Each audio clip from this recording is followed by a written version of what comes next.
Trending naman sa buong kagalos hindi makamove on ang publiko sa nakitaan nga pagkuyampad ni Senador Ronald Bato de la Rosa samtang nga ginalagasin ni sang NBI agent sa hallway sang Senado. Sa ginrelease ang Senado ang CCTV footage, makitaan nga nagdalagan si former PNP Chief kag subong Senador Bato de la Rosa samtang nga ginalagasin ni sa mga agents. Natabo ini sa unang ation nga nag-attend si de la Rosa sa sesyon sang upper chamber. Nangin critical naman ang papel ni de la Rosa sa pagtambong sa sesyon kahapon sang hapon. Bangod nga nakasecure ang minority block sang 13 votes, agad nga mapahalin bilang Senate President si Senador Tito Soto. Kaginbulo sa pwesto si Alan Peter Cayetano.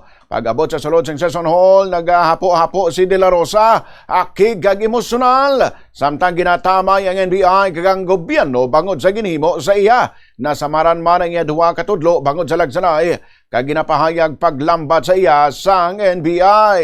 As sitting president, hinaharang hindi papasukin sa sesyon.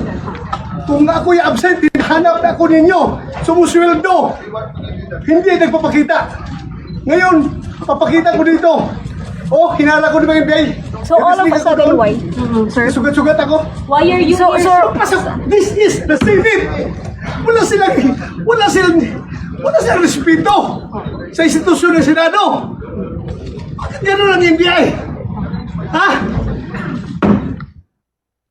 Tuman man ang kaakig ni de la Rosa sangin pamangkot ini kahapon kun nga nagsulod siya sa Senado. Nangin instant mimang sabat ni de la Rosa nga kun wala sa gani nagasulod ginapangita sa apang sang-ari na sa gina-question naman ang iyang presensya.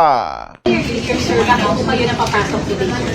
Ay, ang Senator of the Republic. Kung hindi ko papasok, kinahayap niyo ako.